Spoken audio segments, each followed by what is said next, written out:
Good morning student. आज हम class 10th का न्यू चैप्टर डिस्कस कर रहे हैं और वो केमिस्ट्री पार्ट का है, क्योंकि केमिस्ट्री के हमारे टोटल 5 चैप्टर है और 5 चैप्टर में से हमने उसमें से फर्स्ट चैप्टर कंप्लीट कर लिया जिसका नाम था केमिकल रिएक्शन एंड इक्वेशन। आज हम केमिस्ट्री का सेकेंड चैप्टर डिस्कस करेंगे जिसका नाम है एसिड बेस एंड सॉल्ट। तो एसिड बेस एंड सॉल्ट से मैं एक थोड़ा सा आपको प्रीवियस नॉलेज से कनेक्शन करवाती हूँ। एसिड आपने पढ़ा था कि एसिड वो होते हैं जो क्या होते हैं, खट्टे होते हैं, और बेस जो होता है वो क्या होता है, कड़वा। और सॉल्ट में आपने पढ़ा था कि जब एसिड और बेस दोनों रिएक्ट करते हैं तो वो उसके इफेक्ट को क्या करते हैं, न्यूट्रल कर देते हैं। उसको आपने किसका नाम दिया था, सॉल्ट का नाम दिया था। ठीक है, तो ये हमने क्या किया था, प्रीवियस क्लासेस में पढ़ा था इसके बारे में। तो अब 10th क्लास में हमें इसके बारे में क्या करना है, थोड़ा डिटेल में पढ़ना है। ठीक है, तो डिटेल में जब हम पढ़ रहे हैं तो हमें फर्स्ट पता होना चाहिए व्हाट इज़ एसिड। तो एसिड का मतलब those chemicals which in their aqueous solution, मतलब वो केमिकल सोल्यूशन जो एक्वस सोल्यूशन के अंदर क्या करता है, H पॉजिटिव आयंस देता है। क्या देता है, H पॉजिटिव आयंस। अब आपके माइंड में आएगा एक्वस सोल्यूशन क्या। एक्वस सोल्यूशन का मतलब जो सोल्यूशन है उसके अंदर क्या प्रेजेंट होगा, वाटर, और वो वाटर उसके साथ क्या होगा, रिएक्ट होगा। तो रिएक्ट होने के बाद वो क्या रिलीज करेगा, H पॉजिटिव आयंस रिलीज करेगा। क्या रिलीज करेगा, H पॉजिटिव आयंस। तो जो H पॉजिटिव आयंस रिलीज करता है उसे हम किसका नाम देते हैं, एसिड। ठीक है, अब जब हम एसिड के बारे में बातें करते हैं तो मैं एक एग्जांपल लेती हूँ। जैसे हमारे पास क्या है, सल्फ्यूरिक एसिड है, तो उसका फॉर्मूला है H2SO4। तो जब ये डिसोसिएट होगा, मतलब ये दोनों को जब आप अलग करोगे तो एक के ऊपर क्या होगा, पॉजिटिव चार्ज, और एक के ऊपर कौन सा होगा, नेगेटिव चार्ज। तो ये आगे जो है वो क्या रिलीज कर रहा है, H पॉजिटिव आयंस। तो अभी हमने पढ़ा कि एसिड के पास क्या होते हैं, H पॉजिटिव आयंस। जब आप 9th क्लास में थे तो आपने H2SO4 के अंदर देखा था एक प्लस साइन और एक माइनस साइन, तो आप उसे पॉलीएटॉमिक आयंस कहते थे। ठीक है, जब ये डिसोसिएट हुआ तो एक क्या हो जाएगा आपका, पॉजिटिव चार्ज इसका, और एक क्या हो जाएगा आपका, नेगेटिव चार्ज। तो पॉजिटिव चार्ज किसका, हाइड्रोजन का। तो वही चीज़ बोला है कि जब एसिड है वो हमेशा कौन से आयंस को कंटेन करता है, H पॉजिटिव आयंस को। ठीक है, अब हम डिस्कस करते हैं एसिड्स की प्रॉपर्टीज़। जब हम एसिड की प्रॉपर्टीज़ के बारे में डिस्कस करते हैं तो एसिड्स की प्रॉपर्टीज़ को हम 2 क्लासेस में डिवाइड करते हैं। First is the physical property and second is the chemical property. तो आपको ये भी पता है कि फिजिकल प्रॉपर्टीज़ में अपीयरेंस ये सब चीज़ें होती है, पर कोई नई चीज़ें नहीं बनती। और जो केमिकल प्रॉपर्टीज़ होती है तो उसमें वो क्या करते हैं, एक नई चीज़ों क्या नाम है, नया प्रोडक्ट बनाते हैं। तो उसको हम किसका नाम देते हैं, केमिकल प्रॉपर्टी। तो सबसे इंपॉर्टेंट जो है इसमें केमिकल प्रॉपर्टीज़ बहुत इंपॉर्टेंट है एज पॉइंट ऑफ व्यू, क्या नाम है, अगर आपका जो टेस्ट होगा तो उसके लिए केमिकल प्रॉपर्टी सबसे इंपॉर्टेंट फैक्टर है। इसलिए आपको केमिकल प्रॉपर्टी अच्छी तरीके से आनी चाहिए। ठीक है, और कभी कभी क्वेश्चन डाल दिया जाता है what is the, write down the physical property और केमिकल प्रॉपर्टी। तो बच्चा क्या करता है, फिजिकल प्रॉपर्टी को किस में लिख के आ जाता है, केमिकल प्रॉपर्टी में, और वो ये सोचता है कि 3 मार्क्स का क्वेश्चन है तो मुझे 3 मार्क्स मिल जाएंगे। तो वहाँ पर पूरा का पूरा क्या होता है, उसका गलत। तो इसलिए क्वेश्चन को आपको पता भी होना चाहिए कि उसने फिजिकल प्रॉपर्टी पूछी है या आपसे केमिकल प्रॉपर्टी। फर्स्ट जो हम डिस्कस कर रहे हैं वो है फिजिकल प्रॉपर्टी, जो आपने 7 क्लासेस में भी पढ़ रखी है कि एसिड जो होता है वो सोर टेस्ट का होता है। सोर का मतलब क्या होता है, खट्टा। जितनी भी चीज़ें जो खट्टी होती है वो किसके अंदर कैटेगराइज की जाती है, एसिड के अंदर। एसिड जो है अभी हमने पढ़ा कि वो कौन से आयंस को क्रिएट करता है, H पॉजिटिव आयंस। उसके बाद आपने ये भी पढ़ा था कि हमारे पास लिटमस पेपर होता है, ठीक है, एज ए इंडिकेटर। तो वो क्या करता है, ब्लू लिटमस को किस में कन्वर्ट कर देता है, रेड के अंदर। अगर ब्लू लिटमस के ऊपर आपने वो सोल्यूशन डाला कोई भी एसिड का, तो वो ब्लू से किस में कन्वर्ट हो जाएगा, रेड में। तो जब वो रेड में कन्वर्ट हो जाएगा तो इसका मतलब क्या है कि जो सोल्यूशन आप डाला गया है वो क्या है, आपका एसिड।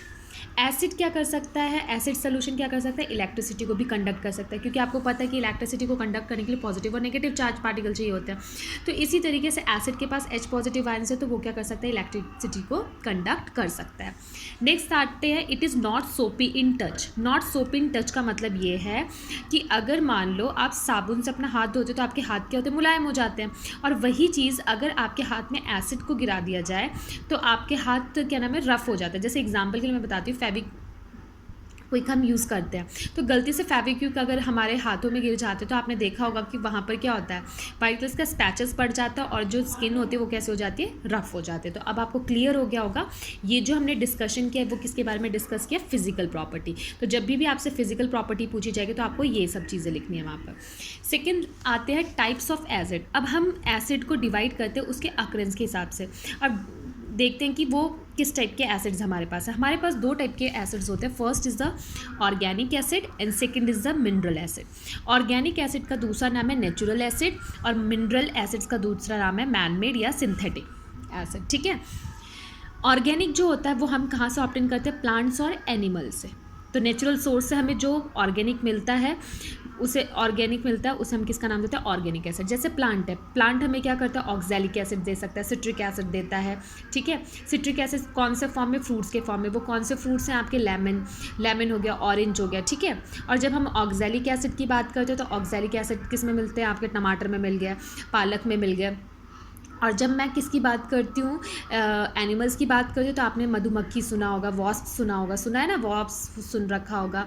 फिर उसके बाद हनी बी सुन रखी होगी, एंड सुना होगा, एंड स्टिंग। तो जब एंड क्या नाम है, चींटी भी हमें काटती है तो क्या होता है? हमें इरिटेशन से होनी शुरू हो जाती है। तो इसका मतलब चींटी कौन सी है? एसिड कंटेन करती है, फॉर्मिक एसिड कंटेन करती है, ठीक है। तो ये चीज़ किसके अंदर आ जाते हैं? हमारे नेचुरल सोर्स, जो नेचर के द्वारा मिल रहा है। मिनरल सोर्स का मतलब होता है वो मिनरल जो हमें कहाँ से मिलते हैं? एक तरीके से अर्थ से मिलते हैं, और फिर उसके बाद प्रिपेयर करता है कौन? मैन। तो जो मैन प्रिपेयर करता है उसे हम किसका नाम देते हैं? मिनरल एसिड का। अब आते हैं हम एग्जाम्पल ऑफ ऑर्गेनिक एसिड। जब भी आपसे कोई क्या नाम है, नेचुरल एसिड की बात करता है तो उसमें आपको पता होना चाहिए एसिटिक एसिड। एसिटिक एसिड का दूसरा नाम क्या होता है? Ethanoic acid. नेक्स्ट क्या है आपकी? टार्ट्रिक एसिड, फिर ऑक्सैलिक एसिड। मिथेनोइक एसिड को ही किसका नाम दिया जाता है? Formic acid. किसका नाम दिया जाता है? Formic acid. और कौन सा आपका? Citric acid. तो मैं एक एक करके आपको बताऊंगी कि ये एसिड्स कहाँ कहाँ प्रेजेंट होते हैं। जैसे हम एसिटिक एसिड की बात करते हैं तो एसिटिक एसिड का दूसरा नाम क्या होता है? Ethanoic acid. और इसको कॉमन नेम क्या होता है? विनेगर। विनेगर आपने सुना ही होगा, सिरका जिसे कहते हैं। तो सिरका के अंदर कौन सा एसिड प्रेजेंट होता है? Acetic acid. तो कभी कभी क्या होता है, 1 मार्क्स के क्वेश्चन में आपसे पूछ लिया जाता है कि विनेगर के अंदर कौन सा एसिड प्रेजेंट है। तो आपको याद होना चाहिए कि कौन सा एसिड प्रेजेंट होता है विनेगर में? Acetic acid. अच्छे से समझाने की कोशिश की जिससे आपको जल्दी याद भी हो जाएगा। Citric acid. सिट्रिक एसिड किस में प्रेजेंट होता है? लेमन और ऑरेंज। जितनी भी ऑरेंज की फैमिली, जैसे किन्नू हो गया, ऑरेंज हो गया, लेमन हो गया, इसके अंदर कौन सा एसिड होगा? आपका सिट्रिक एसिड। उसके बाद मिल्क के बारे में जब पढ़ते हो तो आपको पता है कि मिल्क को कर्ड में कन्वर्ट करने के जो बैक्टीरिया होता है उसे क्या कहते हैं? लैक्टोबैसिलस। तो वही मिल्क को जो कर्ड में कन्वर्ट कर देता है वो कौन सा एसिड होता है? वहाँ पर लैक्टिक एसिड, ठीक है। टार्ट्रिक एसिड जो मैंने अभी आपको बताया, टार्ट्रिक एसिड किस में प्रेजेंट है? इमली में प्रेजेंट होगा और अंगूर में प्रेजेंट होगा। ऑक्सैलिक अभी बताया था आपको, टमाटर और पालक में। जब हम फॉर्मिक एसिड की बात करते हैं तो मैंने आपको बताया फॉर्मिक एसिड का ही दूसरा नाम क्या होता है? Methanoic acid. तो एंड की स्ट्रिंग जो होती है, चींटी जब हमें काटते हैं उसकी जो स्ट्रिंग के अंदर जो एसिड प्रेजेंट होता है वो कौन सा होता है? आपका फॉर्मिक एसिड। और इसी तरीके से जो लीव होता है, हमने सुना होगा खुजली का पत्ता। तो जो खुजली के पत्ते की नीडल्स होते हैं, वाइट कलर की नीडल्स, अगर हमें हमारे पैरों में, हाथों में लग जाती है तो हमारे को खुजली होनी शुरू हो जाती है। तो वो इसलिए होती है क्योंकि उसका जो निडल लीव होता है, ये जो निडल मैंने बनाया है, निडल लाइक लीव जो आपको दिखा रखा है, उसके अंदर क्या प्रेजेंट होता है? मिथेनोइक एसिड, जिसकी वजह से आपको इरिटेशन होनी शुरू हो जाती है। तो अब आपको होप करती हूँ कि आपको समझ में आ गया होगा कि कौन सी चीज़ कहाँ पर प्रेजेंट है। अब नेक्स्ट टॉपिक है हमारा एसिड। हम एसिड को 2 क्लासेस में कैटेगराइज करते हैं, first strong and second is the weak. जो स्ट्रॉन्ग होते हैं वो क्या होते हैं? आपके जितने भी मिनरल्स है, अभी हमने डिस्कस किया था, जितने भी मिनरल्स है जो मैन मेड है वो हमेशा कौन सा एसिड माना जाता है? स्ट्रॉन्ग एसिड माना जाता है।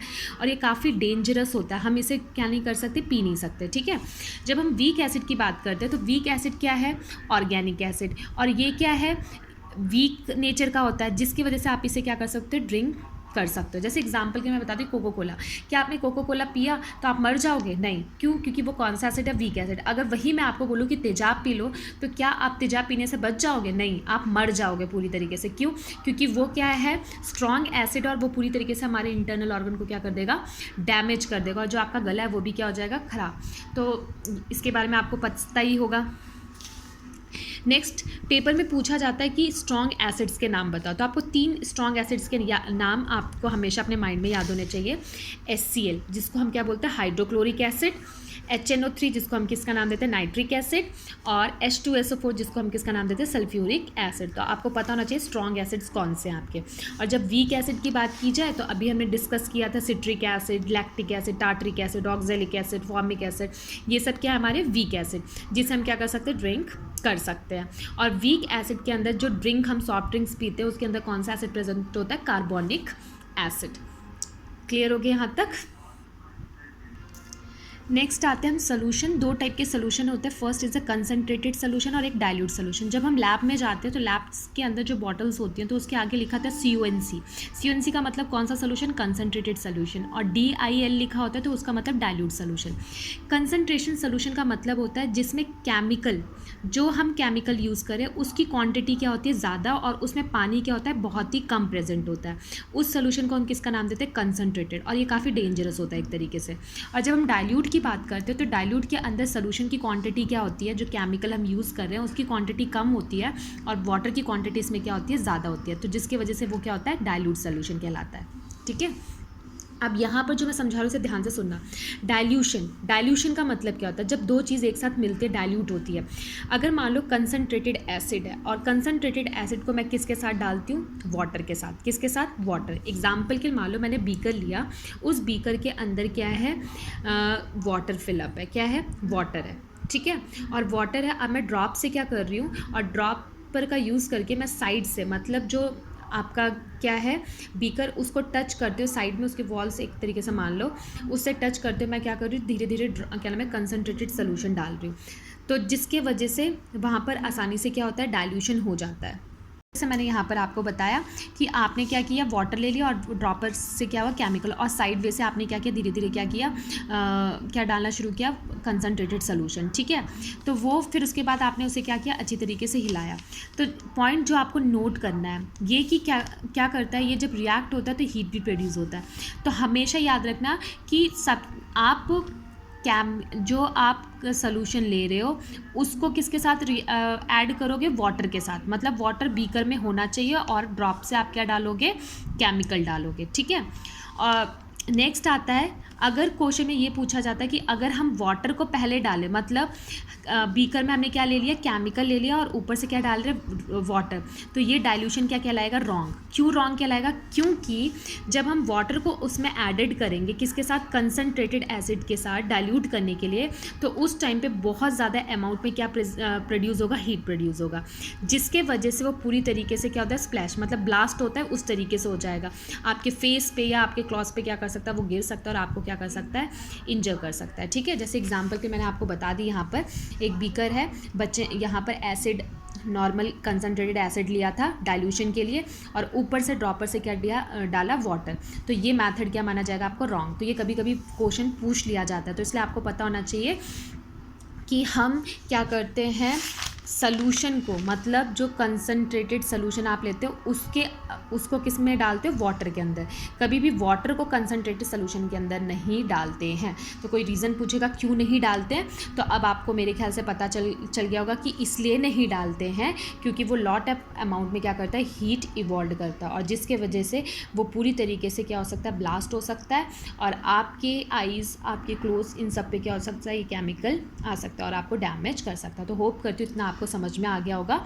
So thank you for watching this video.